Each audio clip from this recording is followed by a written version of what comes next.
The playground was filled with children's laughter when Go Seung-ho saw her. 2 years of relentless searching, 2 years of sleepless nights, and there she was, pushing a swing where a little girl screamed with joy. Beside her, an identical boy waited his turn, and Seung-ho's heart stopped. Twins. She'd had twins. When he'd lost her, he knew she was pregnant, but with one child. Now, seeing 2 perfect copies of himself playing innocently, the magnitude of what he'd missed hit him like a physical blow.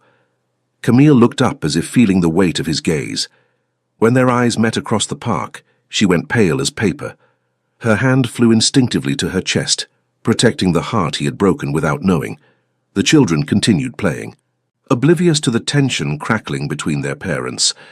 At 2 years old, they were too young to understand that the stranger watching them was the father they'd never known. Seung-ho took a step forward, then another. Each movement calculated, as always, but inside he was crumbling.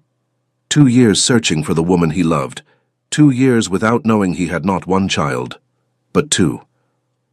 Camille, his voice came out hoarse, breaking the tense silence of the park. Please, don't run again. But she was already gathering the children, her eyes filled with tears and terror. 6 months earlier. The Moonrise Cafe sat in the heart of Seattle, a small cozy refuge among the glass and steel skyscrapers. For most people, it was just another place to get coffee.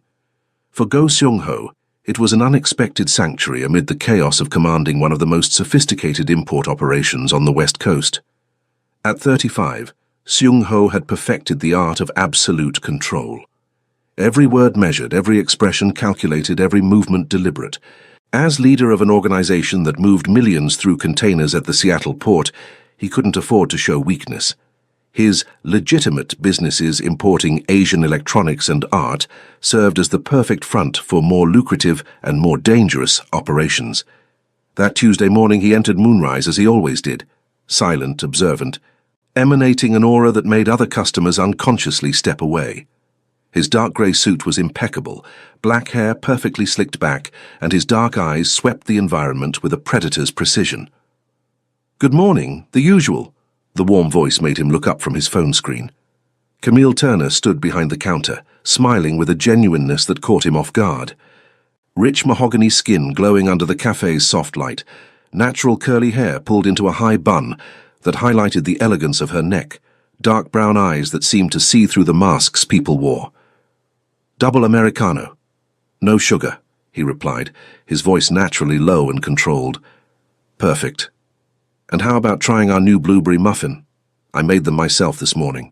She leaned slightly over the counter, and he caught a faint scent of vanilla and cinnamon. "I promise you won't regret it." Seung-ho studied her for a moment. In Korea, employees were respectful but distant. Here, especially with him, people usually became nervous, stammered, avoided eye contact. But this woman, she treated him as if he were any normal customer, as if he were just a man. "All right," he said, surprising himself.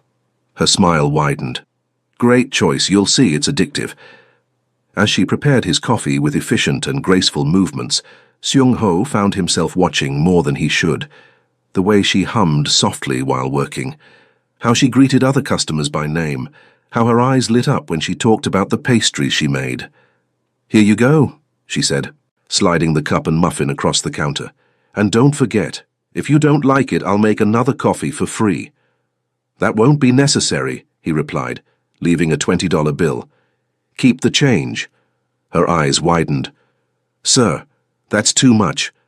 "Seung-ho," he interrupted softly. "My name is Seung-ho." "Camille," she replied, still holding the bill. "And thank you. But really, this is too much." "The service is worth the price," he said simply, taking his coffee and muffin. When he tasted the muffin later in his office, Seung-ho had to admit, she was right. It was addictive. The next morning he returned, and the next, and the next. Always at the same time, 7:30 a.m., before meetings, before the chaos of the day began. Always the same order, but now Camille had the coffee ready before he even asked. "You're very punctual," she commented on the 5th visit, smiling as she handed over the double Americano. Swiss watches have nothing on you. Routine is important, he replied, but there was something softer in his voice. I agree, I wake up at 5 a.m. every day to make fresh pastries. My grandmother always said that food made in a hurry has no soul. Your grandmother was wise. She really was. Camille's eyes warmed with memory. She raised me after my mother. Well, after she couldn't take care of me anymore. Grandma taught me that honest work and a genuine smile can open any door. Xiang Ho felt something strange in his chest, a pang of something he hadn't felt in years, genuine curiosity about another person. And did it work? He asked. I'm still finding out, she laughed. But so far I can't complain. I have wonderful customers, a job I love, and I can pay the bills. For me, that's success. Simplicity, honesty, contentment with small things. Concepts Xiang Ho had forgotten existed. 2 weeks later, the routine had become the highlight of his day. Camille always had a new story, about the elderly customer who came every day since his wife died, about the college student she let study for free in exchange for help during rush hours, about her plans to one day open her own bakery. You never talk about yourself, she observed one morning, resting her chin on her hand while the cafe was empty. I know you like double Americanos, that you're always punctual, and that you have the rarest smile I've ever seen. But that's all. There's not much to tell, Xiang Ho lied softly. Everyone has a story, she insisted. Let me guess. You work in finance? Law? You have that important man vibe. If she knew how important and dangerous he really was. Import, he said, technically true. Asian products. How interesting. You must travel a lot. Sometimes. Xiang Ho hesitated, then heard himself asking, And you? Always wanted to work in coffee? Actually, I'm studying business administration at night. The cafe pays the bills while I work on my business plan. Her eyes sparkled with passion. Someday I'll have my own bakery, specializing in pastries that mix traditions, my grandmother's recipes with French techniques I'm learning online. The determination in her voice, the way her eyes lit up when she talked about her dreams. Xiang Ho found himself genuinely impressed. When was the last time someone had talked to him about dreams instead of fear or greed? I'm sure you'll succeed, he said, and really believed it. The smile she gave him in response made something dangerous happen in his chest, something he had buried long ago under layers of control and necessity. Hope. As he walked to his car that morning, Xiang Ho didn't notice that for the first time in years, he was smiling. A month later, Xiang Ho had become part of Moonrise's routine. Camille always waved when she saw him arriving, had his coffee ready, and saved the last blueberry muffin for him. Other employees greeted him respectfully, but it was with her that he talked, really talked. You look tired today, she observed, studying his face with genuine concern. Rough night? Xiang Ho had spent the early morning dealing with a problematic shipment, rivals trying to interfere with his port operations. 3 men hospitalized, territory reaffirmed, message sent. But looking into Camille's worried eyes, he felt the weight of his dark world in a new way. Long meetings, he said simply. I hate when work consumes our lives, she sighed, handing him his coffee. My grandmother used to say that a man who can't sleep peacefully is carrying too many burdens. If she knew the burdens I carry... Your grandmother had great wisdom, he murmured. She really did. She always said she could see people's souls in their eyes. Camille studied him with an intensity that made him feel exposed. Yours have many stories. Xiang Ho felt something tighten in his chest. Not all are stories worth telling. The best people are those who survive the worst stories, she said softly. They know the value of kindness because they know the price of cruelty. For a moment, the cafe around them disappeared. It was just the two of them, and the way she looked at him, not with fear or interest in what he could offer, but as if she really saw him, the man behind the cold mask. Camille, he began, not knowing what he wanted to say. Yes? Would you like to have dinner with me? The words came out before he could stop them. In his world, Xiang Ho never acted on impulse. Every move was calculated, every word measured, but something about this woman made his carefully constructed defenses crumble. Her eyes widened, genuine surprise painting her features. You? Are you asking me on a date? Yes, he said, his voice firmer now that the decision was made. If you want to. A slow smile spread across her face, transforming her natural beauty into something radiant. I'd love to. That night, Seung-ho found himself doing something he hadn't done in years, being nervous. He had chosen a discreet but elegant restaurant, away from his usual territories, away from any chance of being recognized by associates or rivals. Camille arrived wearing a simple navy blue dress that highlighted her skin and natural curves, hair loose in curls that framed her face. She was beautiful, but it was the genuine joy in her eyes that hit him like a punch. "Wow," she said, looking around the restaurant. "This place is beautiful. You have good taste." "Thank you," he replied, pulling out her chair. The gesture made her smile, a reaction that warmed him unexpectedly. During dinner, Seung-ho discovered layers of Camille that the cafe hadn't revealed. She had grown up with her grandmother after her mother developed drug problems. She had worked since she was 16, paid for her own college, dreamed not just of the bakery but of a life where she could help other young women like she had been. "And you?" she asked, delicately cutting her salmon. "Family? My parents died when I was young," he said, technically true. "I was raised by my uncle. That must have been difficult." "It taught me to be independent," Seung-ho replied, avoiding mentioning that his uncle was the previous head of the organization, that his education had involved learning to command men through fear and respect. "Independence is important," she agreed, "but everyone needs someone, you know, someone who really cares." The way she said it, with a subtle vulnerability in her voice, made Seung-ho realize that behind her strength and optimism, Camille also knew loneliness. "And you?" he asked softly.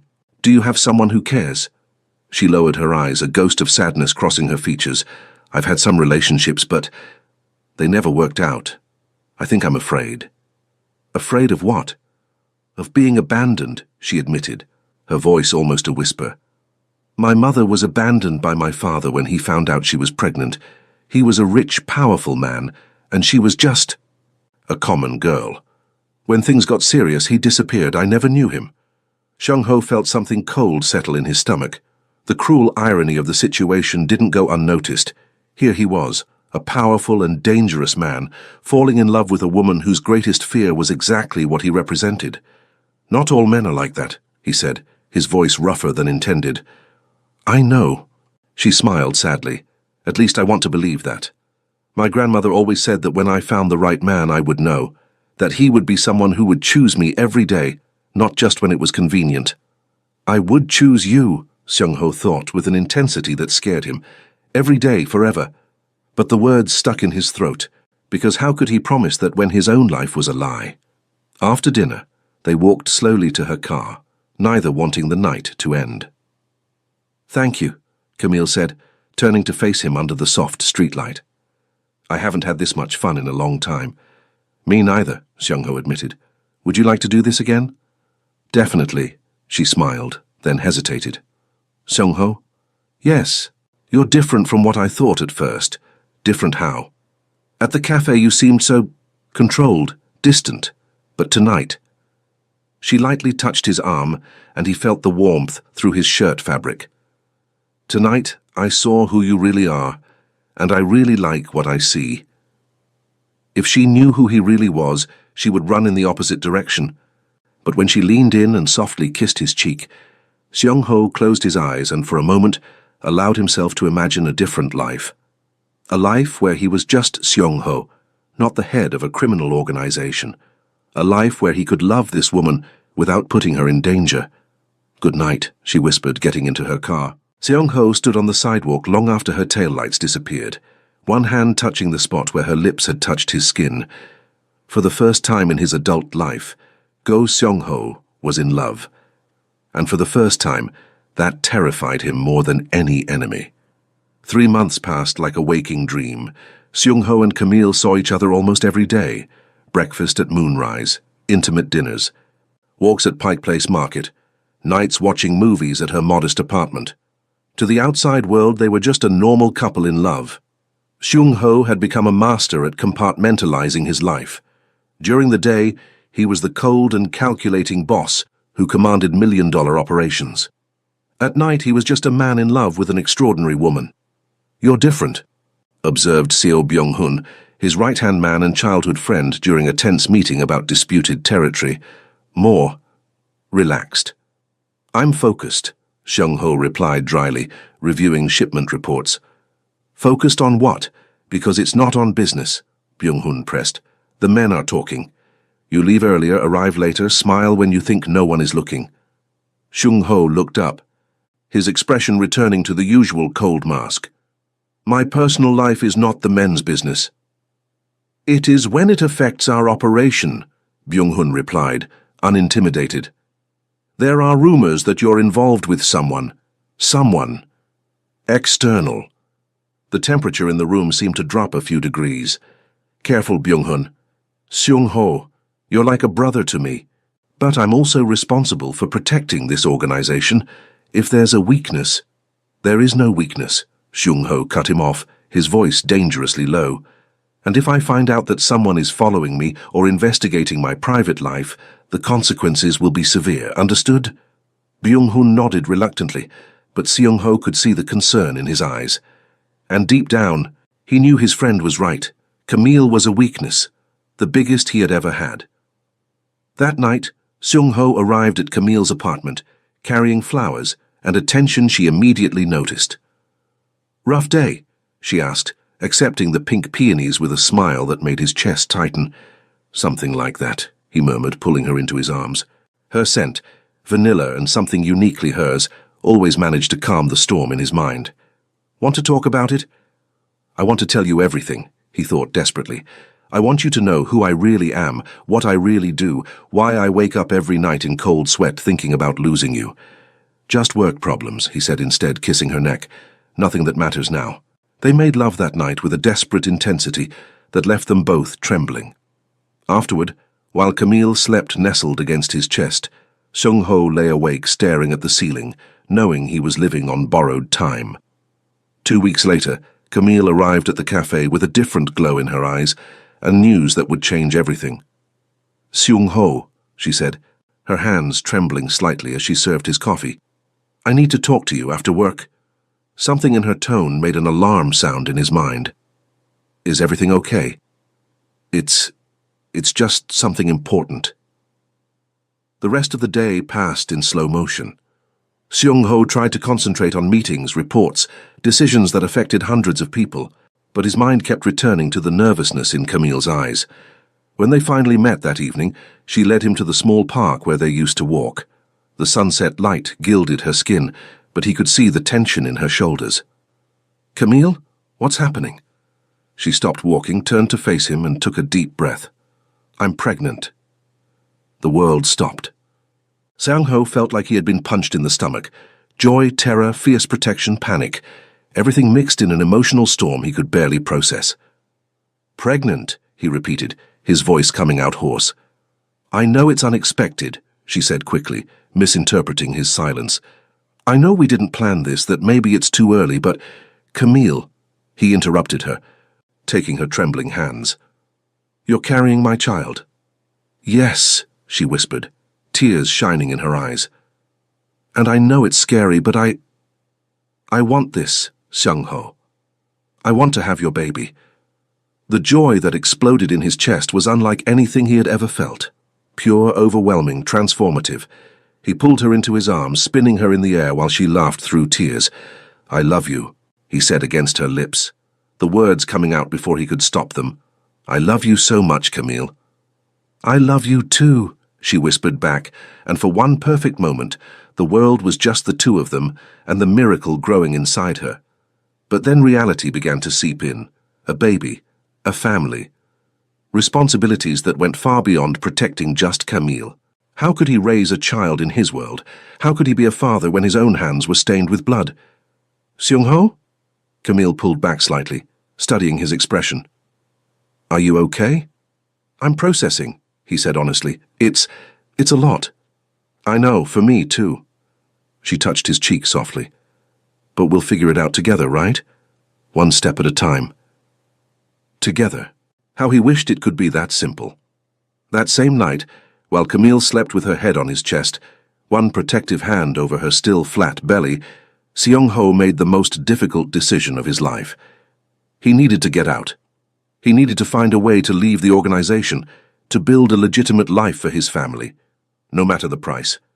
But first, he needed to ensure they were safe, and that meant keeping Camille away from his world for as long as possible. He didn't know it was already too late. Seo Byung-hun was standing across the street, watching the apartment building through binoculars, a phone pressed to his ear. "Confirmed," he said in a low voice. "It's her, the waitress from the cafe, and from what I can see, they're very close." The voice on the other end of the line was cold, calculating. "Interesting, a weakness our rivals could exploit. What do you want me to do? For now, watch, document.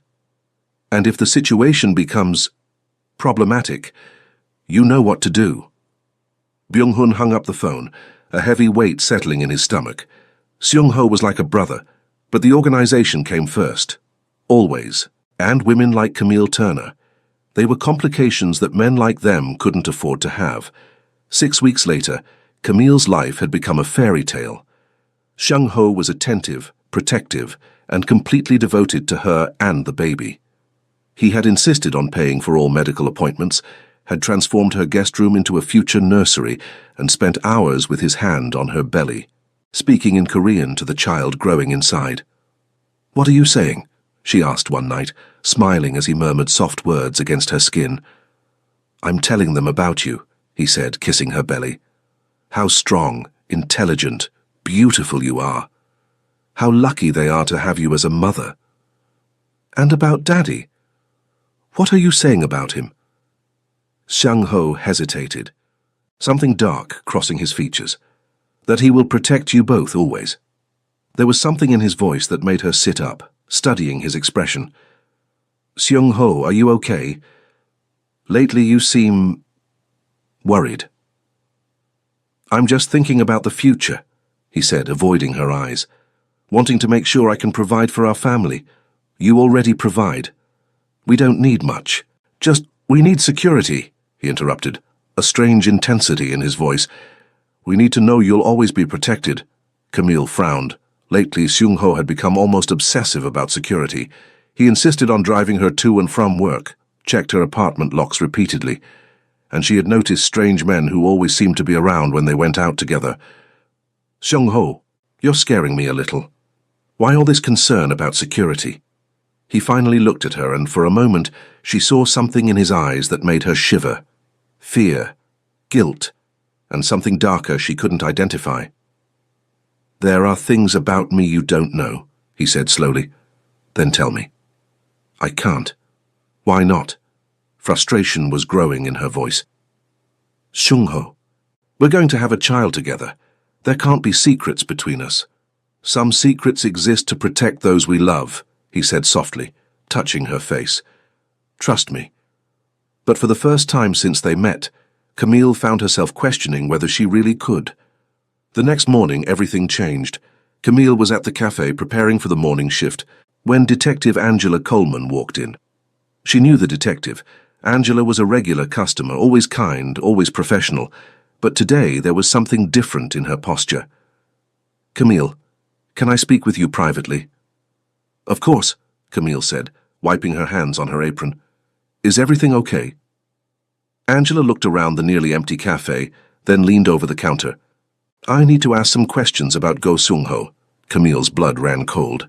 "What about him? How long have you been seeing each other? Why are you asking this?" Camille's voice came out higher than intended.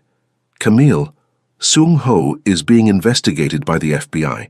He's suspected of leading a criminal organization involved in money laundering, smuggling, and—" Angela hesitated. "And violent activities." The world spun. Camille gripped the counter, feeling nausea rise in her throat. "That's impossible. Seung-ho works in import. He's a businessman." "It's a front," Angela said gently. "Camille, you're in danger. If he finds out you know—" "Stop." Camille raised her hand, tears burning her eyes. "Just stop." But the pieces were falling into place with painful clarity. The way other men behaved around him, the money he always seemed to have, the scars he never explained, the phone calls in Korean he took in another room. "There's more," Angela continued reluctantly. "We have information that rivals know about you. About your relationship, you could be being used as a target. My baby was Camille's first thought. My baby is in danger. What do I do? She whispered. Leave town tonight. We have a protection program. No. The voice came from behind them, cold as ice. Both turned to see Sung-ho standing at the cafe entrance, his expression more dangerous than Camille had ever seen. Two men flanked him, men she now recognized as the business associates he occasionally mentioned.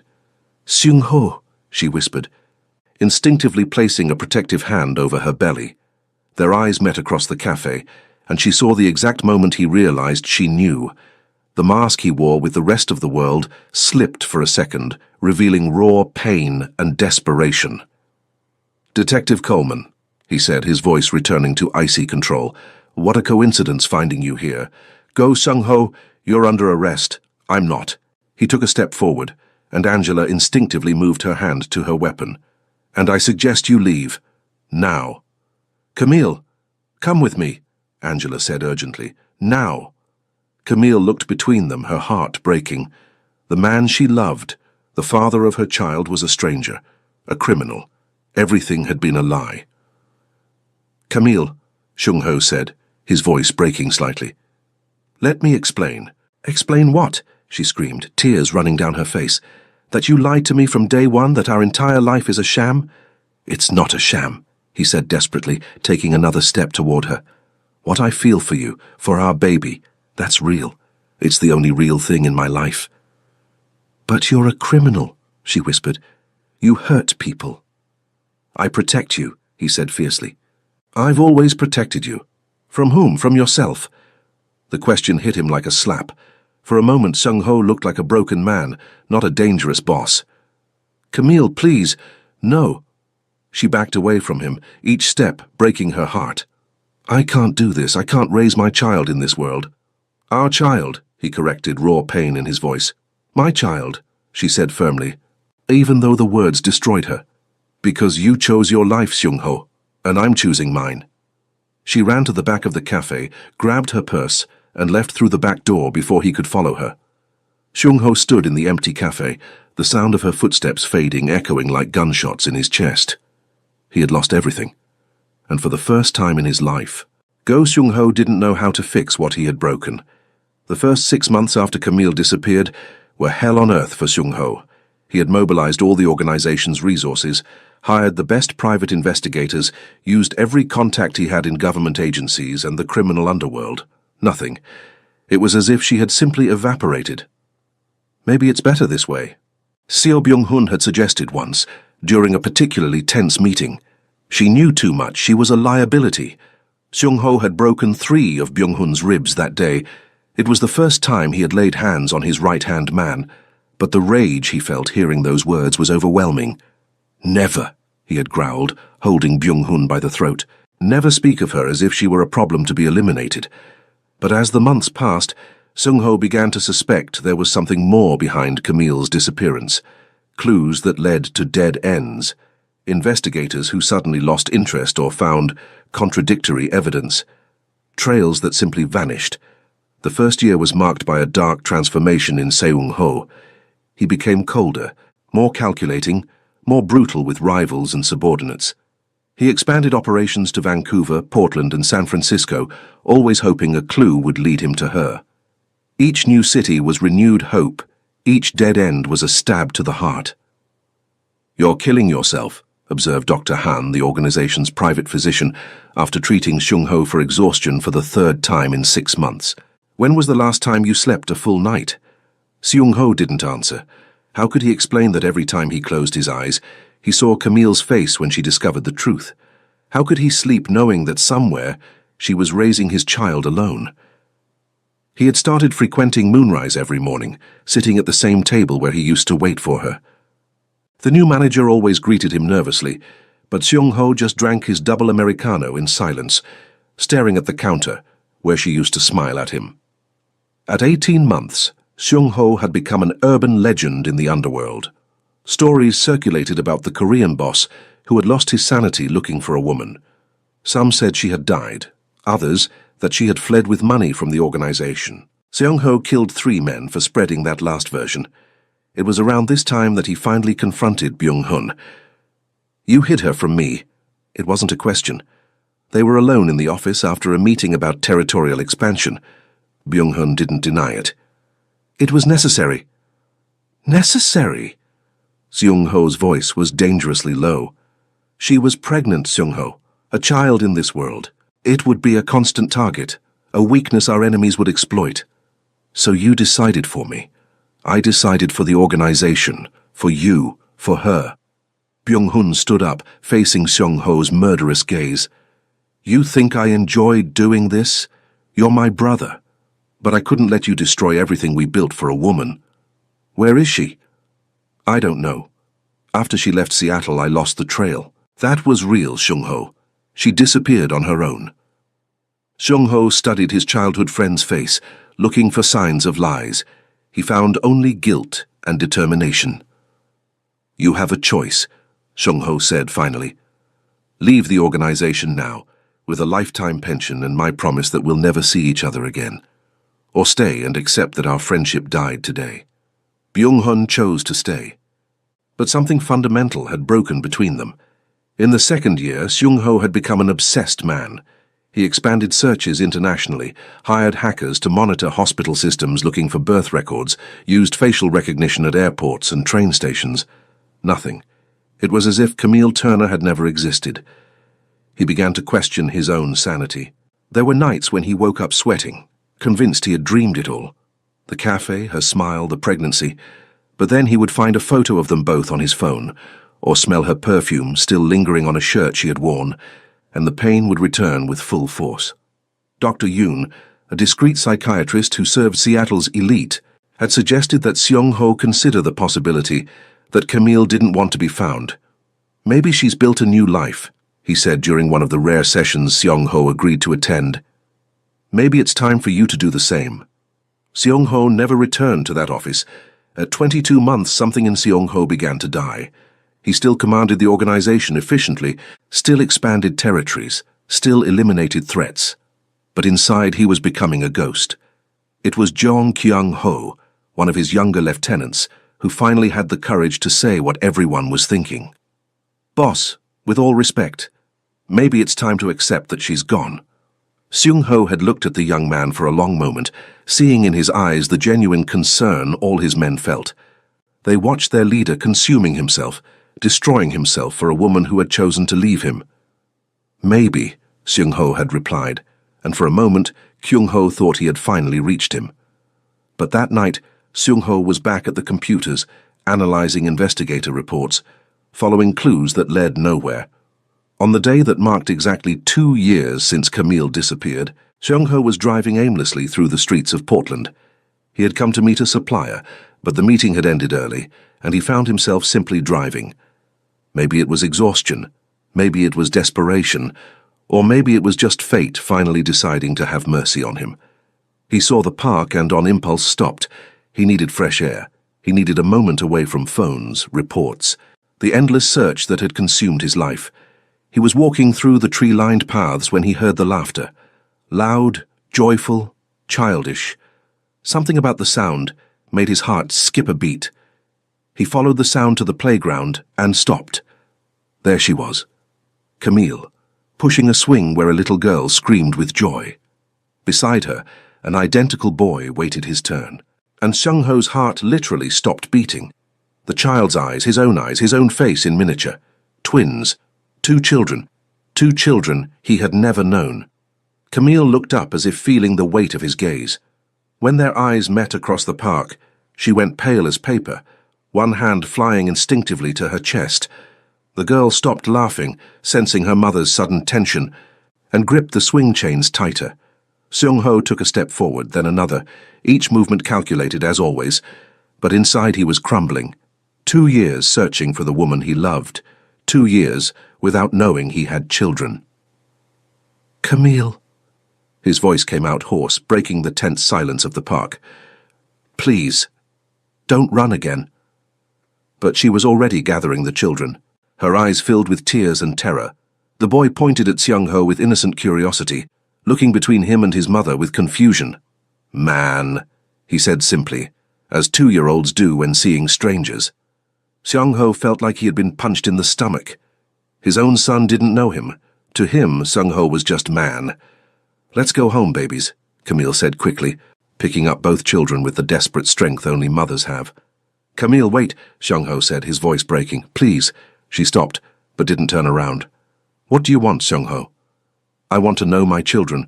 They're not your children," she said, but her voice trembled. "You lost that right when you chose your life over us." "I never chose anything over you," he said desperately. "I looked for you every day for 2 years. She finally turned around and he saw the raw pain in her eyes. "Liar." "I'm not lying. Camille, Stop." She raised her hand, tears running down her face. "Just stop. You had 2 years to find us if you really wanted to. 2 years." "But I searched." "Then why didn't you ever find me?" she screamed. "I didn't hide that well. I'm using my real name, working, living a normal life if you really wanted to find us." The realization hit Seung-ho like lightning. Someone had sabotaged his searches, someone close enough to have access to his operations, his investigations, Byung-hun. "Someone stopped me," he said slowly, rage beginning to boil in his veins. "Someone I trusted." Camille studied his expression, and for a moment he saw doubt in her eyes. "That doesn't matter now." "It matters to me," he said fiercely. "It matters because I lost 2 years of my children's lives. It matters because you thought I had abandoned them." The girl looked between them with wide eyes, feeling the tension without understanding. She clung tighter to Camille's leg. Typical behavior of 2-year-olds when they sense something is wrong. Seung-ho's heart broke seeing his daughter hide from him. "No, princess," he said softly, kneeling to her height, but keeping distance so as not to frighten her more. "Daddy never wanted to abandon you. Daddy looked for you every day." "Seung-ho, don't," Camille said quickly. "Don't confuse them. They deserve to know who I am," he said, looking at his children, with overwhelming admiration and love. "What are their names?" "Ivy," Camille said softly, pointing to the girl hiding behind her. "And he's Max."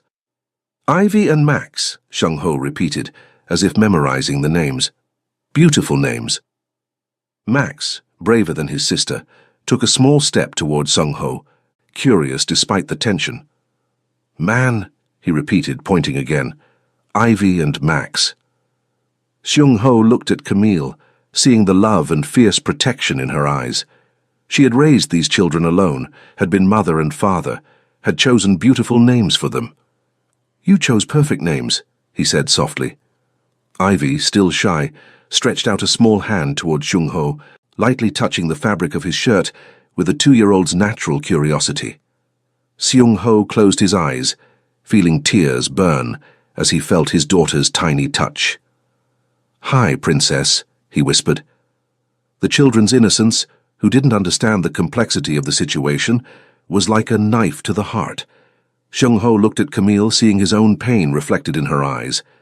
"They don't know," Camille said quietly, tears running down her face. "They don't know they have a father."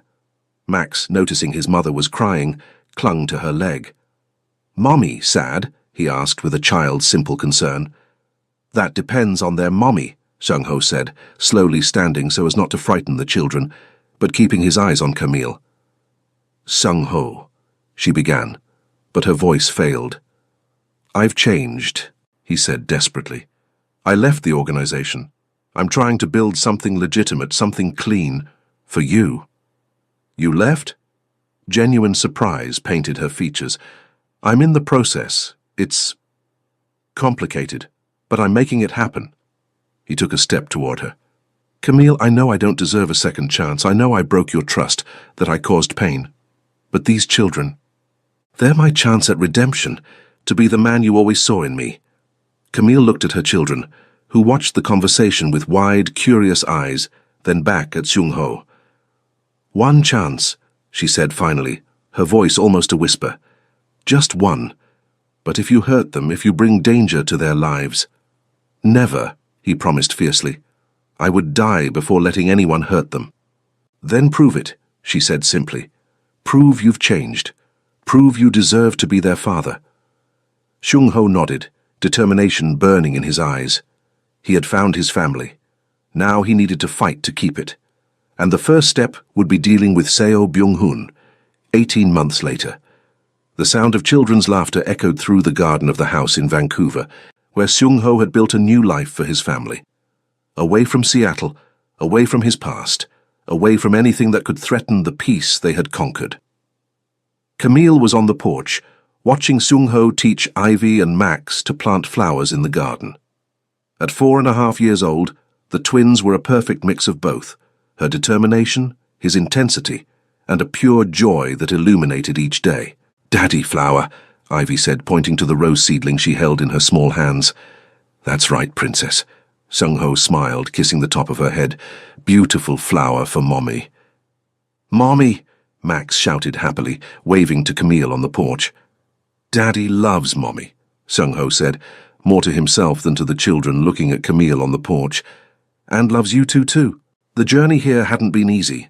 Leaving the organization cost blood, money, and almost his life. Byung-hun had paid the final price for his betrayal. But Seung-ho had kept his promise. He built a legitimate import empire, away from the shadows of his past. "Dinner's ready," Camille called, one hand resting on her belly where another miracle was growing, a girl who would be born in 3 months. "Come on, children," Seung-ho said, picking up Max while Ivy ran to her mother. That night, after the children were asleep, Seung-ho and Camille sat on the porch watching the stars. "Any regrets?" she asked softly, nestled against his chest. "Just one," he said, kissing her hair. "That it took me so long to find you again." "You found us when it was time," she smiled, "and now we're a real family. Forever," he promised, as he did every night. And for the first time in his life, Go Sung-ho completely believed in forever.